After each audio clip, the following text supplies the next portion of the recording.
The champagne flute felt like a prop in a play I'd been performing for 3 years. Douglas Harrington II stood at the head of his massive dining table, his voice carrying that particular tone of wealthy condescension that made every compliment sound like an insult. To my son's wife, he raised his glass, pausing for effect. Proof that not everyone's cut out for business.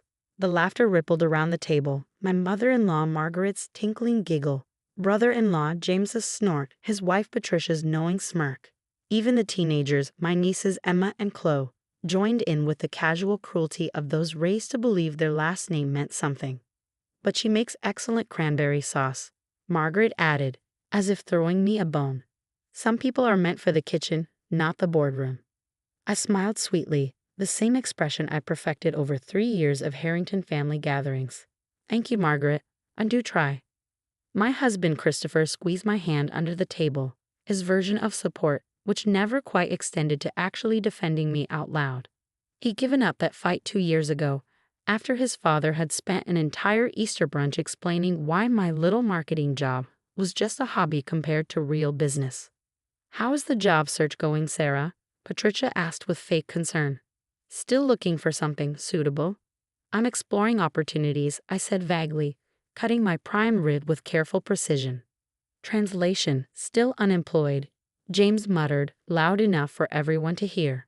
Now, Douglas said magnanimously. Not everyone can handle the pressure of real corporate work. Sarah's just finding her level. Finding my level. Like I was water seeking its natural depth, somewhere far below the Harrington standard. What they didn't know was that I found my level 18 months ago. Found it, exceeded it, and built something they couldn't imagine in their wildest country club dreams. But I'd made a promise to myself when I started, complete separation between my real life and my Harrington life until I was ready. Tonight felt ready. Speaking of business, Douglas continued because with the Harringtons, every conversation eventually circled back to their real estate empire. James just closed the Riverside development, $40 million project. 42, James corrected, preening. Largest mixed-use development in the city. That's wonderful, I said sincerely. Congratulations, James. He looked surprised by my genuine response, then suspicious. Yeah, well, it's what real business people do. Make things happen. Absolutely, I agreed. Building things is so important. Margaret turned to Christopher. And how's your division doing, darling? Your father says you're up for partner this year. Looking good, Christopher said, finally animated now that the conversation had shifted to him. The Peterson acquisition should seal it. My boys, Douglas beamed, both following in the family tradition. Real estate in their blood. What about Emma? I asked, turning to my 16-year-old niece. Any interest in joining the family business? Emma shrugged, absorbed in her phone. Maybe. Grandpa says I need to prove myself first. Get into a good school, show I have the Harrington instinct. The Harrington instinct, I repeated. That's important. Critical, Douglas agreed. You either have it or you don't. No offense, Sarah, but it's genetic, like athletic ability or musical talent. Business acumen runs in bloodlines. I nodded thoughtfully. Bloodlines, of course. The conversation moved on to other topics. The club's new golf pro, the neighbor's scandalous divorce, which Mediterranean island was best for summer homes. I participated when expected, laughed at the right moments, complimented Margaret's new bracelet. All the while, my phone sat silent in my purse. I turned off notifications for the evening, but I knew what was waiting. Emails from my CEO, messages from the board, interview requests from Forbes, WSJ, TechCrunch, all addressed to Victoria Sterling, the name I'd built my empire under, using my middle name and mother's maiden name. Aunt Sarah, Emma said suddenly, looking up from her phone. What was your marketing job? The one you got fired from? Laid off, I corrected gently. Along with half the department, budget cuts. But what did you actually do? She pressed. Digital brand strategy, I said. That sounds made up, Chloe laughed. Everything sounds made up when you don't understand it, I replied mildly. Sarah worked for some startup, Christopher explained dismissively. They ran out of funding. Happens all the time to those tech companies. 90% failure rate, Douglas added authoritatively. That's why real estate is king. People always need buildings. And people always need technology, I pointed out. Fads come and go, he waved dismissively. The internet bubble, crypto nonsense, AI hype. But bricks and mortar? That's forever. Is that why Harrington Properties stock is down 12% this year? The question slipped out before I could stop it. The table went quiet. Douglas's face reddened. Market fluctuations, he said stiffly. Temporary. We're positioned for long-term growth. Of course, I agreed. Though your debt-to-equity ratio might concern some investors, especially with interest rates rising. How would you know about our debt ratio? James demanded. Public filings, I said simply. I like to stay informed. Since when do you read financial reports? Patricia scoffed. Since always. I just don't usually discuss them at dinner. Christopher was staring at me like I'd grown a second head. In 3 years of marriage, I'd never once challenged his family's business narratives. Well, Margaret said, desperate to change the subject. Who wants dessert? Sarah made her famous tiramisu. I escaped to the kitchen to plate the dessert, grateful for the momentary peace. Through the doorway, I could hear them dissecting my comments. Someone's been reading Wikipedia. James laughed. Probably trying to impress us, Patricia agreed. Poor thing doesn't realize Googling terms doesn't make you a businesswoman. I was arranging the last plate when Emma appeared in the kitchen. Aunt Sarah, can I ask you something weird? Always. I was trying to find your old company online. You know, the startup. But I found something else. She held up her phone. There's this CEO named Victoria Sterling who looks exactly like you. Like exactly. My heart stopped, then resumed at double speed. Oh? Yeah, look. She showed me the screen, my own face staring back from a Business Insider article. She just announced some huge merger. Her company's worth like $1 billion or something. Crazy, right? You guys could be twins. I studied the photo carefully. That is a striking resemblance. Victoria Sterling. Emma Reed, founder and CEO of Catalyst Solutions. It says she turned down a $100 million offer from Google last year. Can you imagine? That's quite a story, I said neutrally. Emma was still scrolling. Oh my God, she's speaking at Davos next month. And she just bought. Her eyes widened. Aunt Sarah. She just bought TechNexus. That's the company you worked for. The one that laid you off. The kitchen suddenly felt very small. Coincidence, I said. But it says here she bought it specifically to gut the leadership team that made questionable downsizing decisions. She fired the entire C-suite. Emma looked up at me, her expression shifting from confusion to dawning realization. Aunt Sarah. The tiramisu is going to melt, I said. We should get back. But Emma wasn't moving. She was typing frantically on her phone. Victoria Sterling. V.S. Your middle name is Victoria. Your mom's last name was Sterling. I remember from your wedding program. Emma. Oh my God, she grabbed my arm. You're her. You're Victoria Sterling. You're a billionaire CEO and you've been letting Grandpa treat you like an idiot for 3 years. It's complicated. Complicated? Aunt Sarah, you own the company that tried to buy Grandpa's business last year. He bragged for months about turning down Sterling Enterprises. I'd forgotten about that. My head of acquisitions had identified Harrington Properties as a potential target. Overleveraged, underperforming, ripe for restructuring. I killed the deal when I realized what company it was. But not before they'd made the initial approach. Please don't say anything, I said quietly. Not yet. Emma stared at me. Are you kidding? They've been horrible to you. Grandpa, Dad, even Mom. They treat you like you're some gold digger who can't hold a job. I know. So why? I thought about how to explain 3 years of strategic silence. When I met Christopher, I was just Sarah. The layoff had just happened and I was planning my next move. We fell in love before I became her. And then once I started building the company, I wanted to keep it separate, to see if his family could accept me as just me. And they couldn't, Emma said flatly. No, they couldn't. So what? You just let them mock you forever? Not forever, I said. Just until the right moment. Emma's eyes lit up. Is tonight the right moment? Before I could answer, Chloe burst into the kitchen. Emma, what's taking so? Oh my God, are you looking at Victoria Sterling? I'm obsessed with her. She's like everything I want to be. Did you see she just launched that foundation for female founders? And her style is incredible. She wore custom dyer to the Met Gala. Chloe, Emma said slowly, look at the photo. Then look at Aunt Sarah. Chloe glanced between her phone and me several times, her expression shifting from confusion to shock. Wait. What? What? Sha. I hissed, but it was too late. Aunt Sarah is Victoria Sterling. Chloe shrieked. The dining room went silent.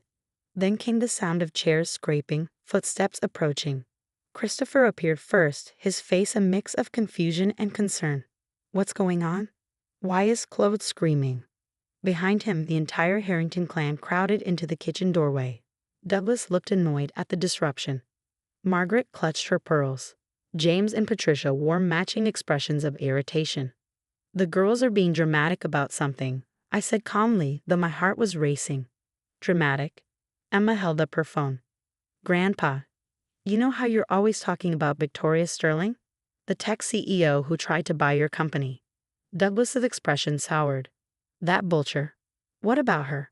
She's standing in your kitchen. The silence that followed was absolute.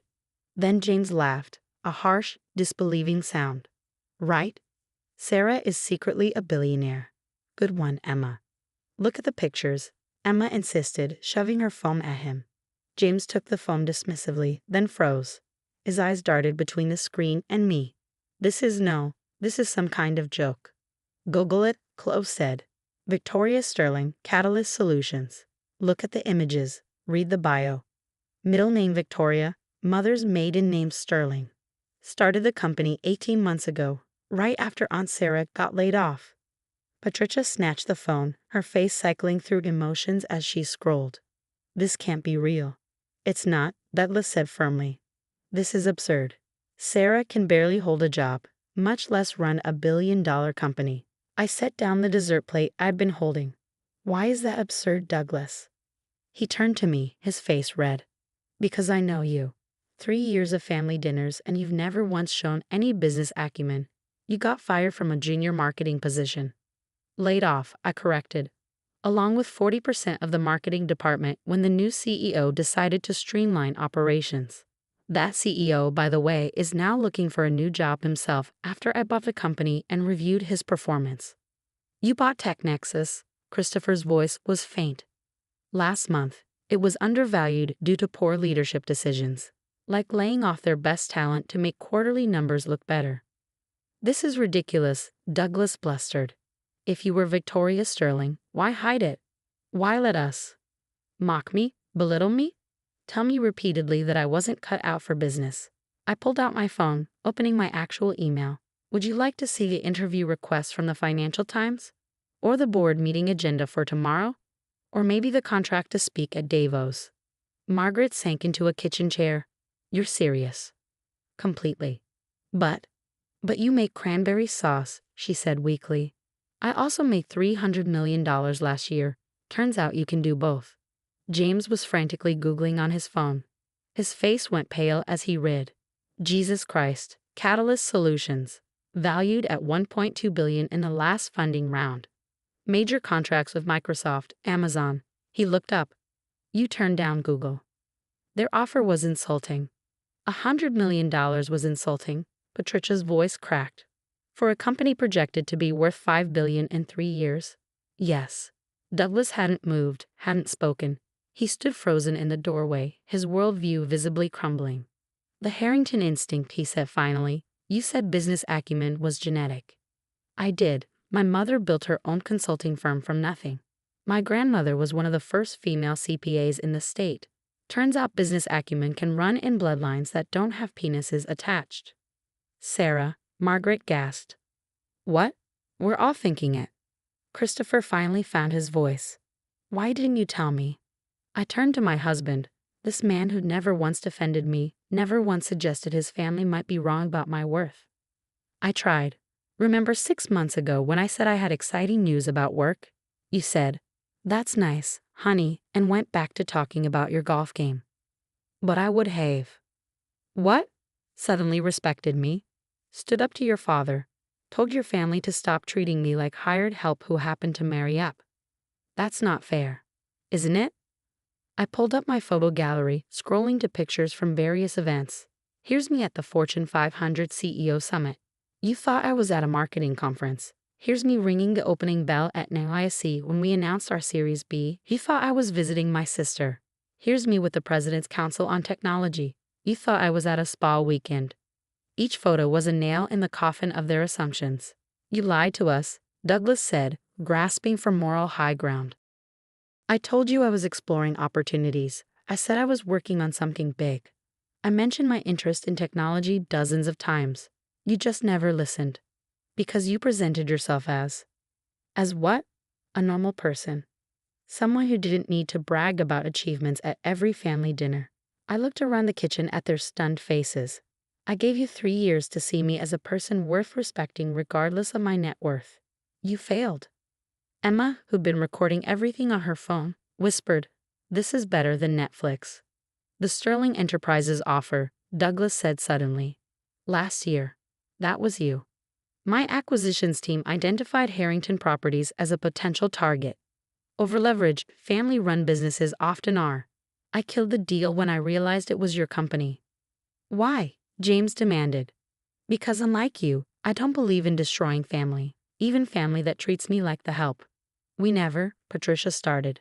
"Thanksgiving 2021. I interrupted.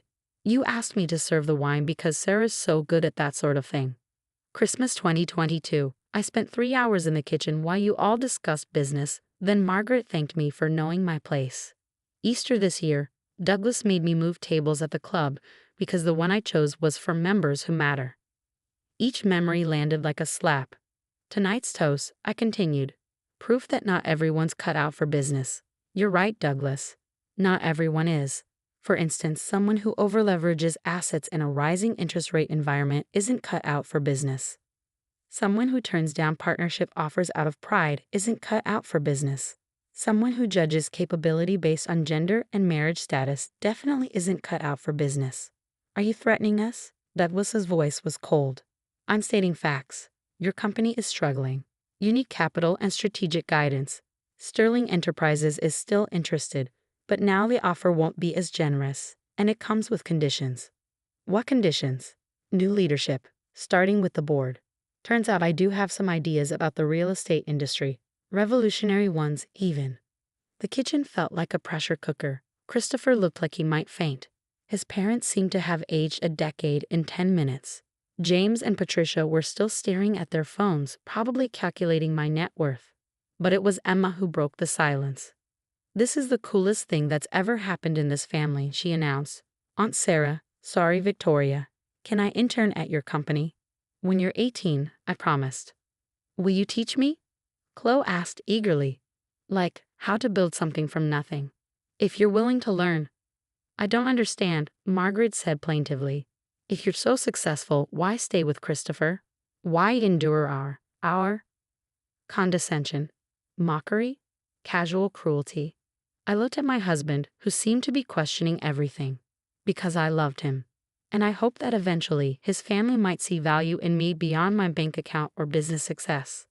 I wanted to be accepted as Sarah, not as Victoria Sterling." "And now?" Christopher asked quietly. "Now I realize I was trying to earn approval from people who were never going to give it. You can't respect someone you've decided is beneath you, no matter what they achieve."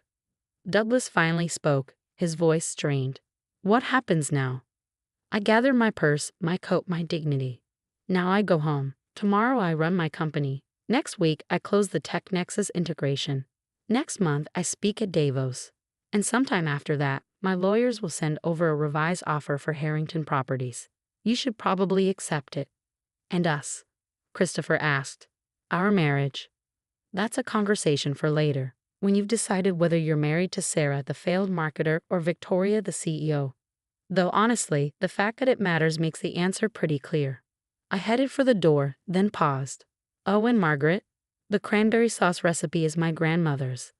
The woman who built her own company in 1963, when people like Douglas wouldn't even let her have a business checking account without a husband's signature. She'd be so proud to know her recipe was served at the table of people who think women aren't cut out for business." The cold December air felt like freedom as I walked to my car. Not the sensible Satan Christopher knew about, but the Tesla that Victoria Sterling drove. As I pulled away from the Harrington estate, my phone exploded with notifications. Emma had apparently posted her recording online with the caption, "Watch my billionaire aunt destroy my sexist family with hackititis and logic. Hashtag girl boss, hashtag Christmas drama, hashtag Victoria Sterling." By the time I reached my actual home, the penthouse Christopher had never seen because he'd never asked about my little apartment, the video had gone viral. My PR team was having a meltdown. My board was asking questions. The financial press was salivating. But for the first time in 3 years, I felt like myself. Both versions. Sarah, who made excellent tiramisu, and Victoria, who made excellent business decisions. They were never different people.